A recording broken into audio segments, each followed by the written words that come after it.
রাজধানীতে জ্বালানি তেলের সংকটের কারণে মঙ্গলবার সকাল থেকে অধিকাংশ ফিলিং স্টেশন বন্ধ রয়েছে। খোলা থাকা পাম্পগুলোতে যানবাহনের দীর্ঘ সারি। রাজধানীর জ্বালানি পরিস্থিতির খবর জানাতে এই মুহূর্তে তেজগাঁও এলাকা থেকে যুক্ত হচ্ছেন আমাদের সহকর্মী ফাহিম ইউসুফ।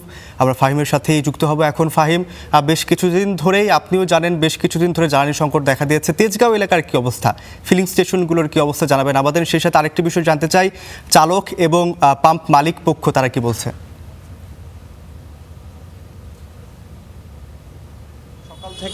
সকাল থেকে বললে ভুল হবে। ভোর থেকে যে দীর্ঘ সারি সেটি কিন্তু প্রতিদিনের এখন চিত্র হয়ে দাঁড়িয়েছে।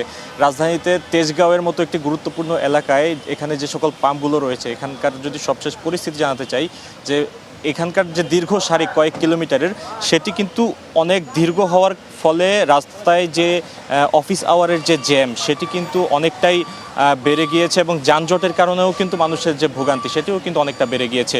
আমি আপনাকে একটু বলে রাখি, বর্তমানে কিন্তু বেশিরভাগ পাম্পই বন্ধ রয়েছে, যেহেতু সকালবেলা বেশিরভাগ পাম্পগুলোতেই কিন্তু ডিপো থেকে তেল আসে না। তেল যখন দুপুরে আসে তারপর কিন্তু তারা তেল দেওয়া শুরু করে, যার ফলে যে কয়টি পাম্প খোলা রয়েছে সেগুলোতে কিন্তু উপচে পড়া ভিড় এবং তারাও কিন্তু এক ধরনের হিমশিম খাচ্ছেন। এবং বেশিরভাগ পাম্প কিন্তু এখন পর্যন্ত দেখেছি যে তারা রেশনিং পদ্ধতিতে তেল দিচ্ছেন, যার ফলে কিন্তু ভোক্তাদের মাঝেও এক ধরনের ক্ষোভের বহিঃপ্রকাশও আমরা দেখতে পেয়েছি।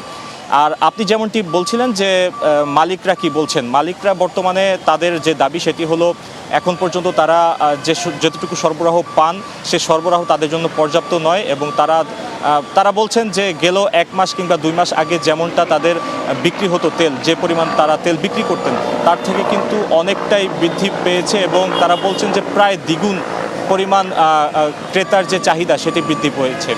এই যে অতিরিক্ত চাহিদা, এই অতিরিক্ত চাহিদার ফলে কিন্তু মূলত এই যে এক ধরনের কৃত্রিম সংকট তৈরি হচ্ছে। পাশাপাশি অনেক গ্রাহক পর্যায়ে আমরা দেখতে পেয়েছি যে অনেক ক্রেতারা অভিযোগ করছেন যে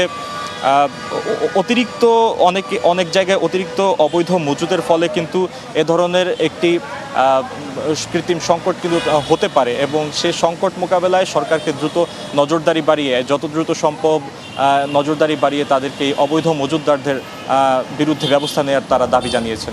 এই ছিল আমার কাছে তেজগাঁও থেকে সর্বশেষ তথ্য। ফাহিম, আপনাকে ধন্যবাদ। আমরা পরবর্তী সময় আপনার সাথে আবারও যুক্ত হব।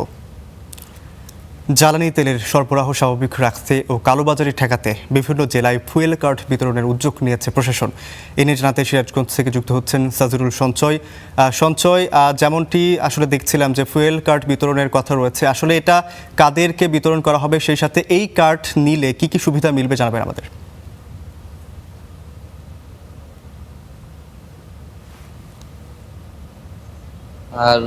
No fuel card no petrol octane নীতি কিন্তু বাস্তবায়ন করতে যাচ্ছে সিরাজগঞ্জ জেলা প্রশাসন। আগামীকাল অর্থাৎ 1 এপ্রিল থেকে কিন্তু সিরাজগঞ্জে ফুয়েল কার্ড ব্যতীত পেট্রোল পাম্পগুলো থেকে পেট্রোল এবং অকটেন সরবরাহ বন্ধ করে দেওয়া হবে বলে জেলা প্রশাসক সূত্রে আমরা জানতে পেরেছি। আমি এই মুহূর্তে রয়েছি সিরাজগঞ্জ জেলা প্রশাসক কার্যালয়ের সামনে। আপনারা দেখতে পাচ্ছেন ঠিক আমার পিছনেই আসলে দীর্ঘ সারি কিন্তু দেখা যাচ্ছে, যেটি কিন্তু আজকে সকাল 9টার আগে থেকেই কিন্তু আসলে বিশেষ করে বাইকার যারা রয়েছে তারা কিন্তু এখানে লম্বা সিরিয়াল দিয়ে প্রয়োজনীয় কাগজপত্র নিয়ে অপেক্ষা করছেন। পাশাপাশি প্রাইভেট কার, মাইক্রোবাস চালক যারা রয়েছেন, বিশেষ মূলত পেট্রোল অকটেন যারা ব্যবহার করে থাকে তারাই কিন্তু এই ফুয়েল কার্ডের জন্য এখানে অপেক্ষা করছেন। গতকাল অর্থাৎ সোমবার সিরাজগঞ্জ জেলা প্রশাসনের জ্বালানি তেল বিপণন এবং সরবরাহের সংক্রান্ত যে কমিটি রয়েছে সেই কমিটির সভায় কিন্তু ফুয়েল কার্ড প্রদানের সিদ্ধান্ত গ্রহণ করা হয়। সেই সিদ্ধান্ত বাস্তবায়নে কিন্তু গতকালকেই একটি নোটিশ জারি করা হয়েছে, যেখানে কিন্তু আমরা যেমনটি নোটিশে দেখেছি যে মোটরসাইকেল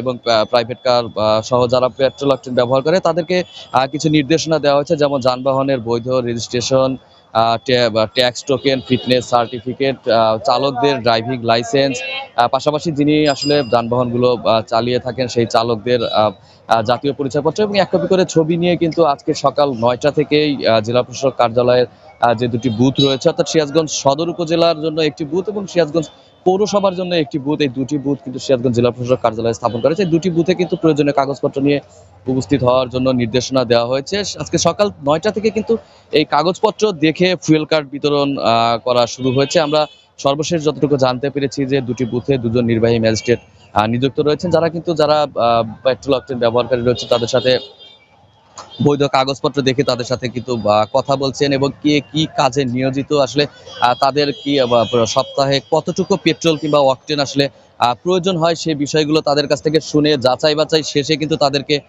আসলে যে ফুয়েল কার্ড সেটি কিন্তু প্রদান করা হচ্ছে। আজকে সকাল 9টা থেকে বিকেল 5টা পর্যন্ত ফুয়েল কার্ড বিতরণ কর্মসূচি চলবে এবং আজকে যারা এই ফুয়েল কার্ড সংগ্রহ করতে পারবে না তারা কিন্তু আগামীকাল থেকেও ধারাবাহিকভাবে আসলে ফুয়েল কার্ড সংগ্রহ করতে পারবে এবং আগামীকাল থেকে কিন্তু সিরাজগঞ্জের যে পেট্রোল পাম্পগুলো রয়েছে সেগুলোতে কিন্তু ফুয়েল কার্ড ব্যতীত পেট্রোল এবং অকটেন বিক্রি বন্ধ করা হবে। এবং সিরাজগঞ্জ জেলা প্রশাসন সূত্রে আরও যতটুকু আমরা জানতে পেরেছি যে আগামীকাল থেকে কিন্তু ভোর 7টা থেকে রাত অবধি কিন্তু সিরাজগঞ্জের যতগুলো পাম্প রয়েছে সকল পাম্পে একযোগে পেট্রোল অকটেন সরবরাহ দেওয়া হবে এবং সেখান থেকে যারা বৈধ ফুয়েল কার্ডধারী তাদের কিন্তু পেট্রোল অকটেন তাদের কাছে বিক্রি করা হবে। তো এই ছিল আমার কাছে সিরাজগঞ্জ থেকে ফুয়েল কার্ড বিতরণের সর্বশেষ তথ্য। রূপ। সঞ্জয়, আপনাকে ধন্যবাদ।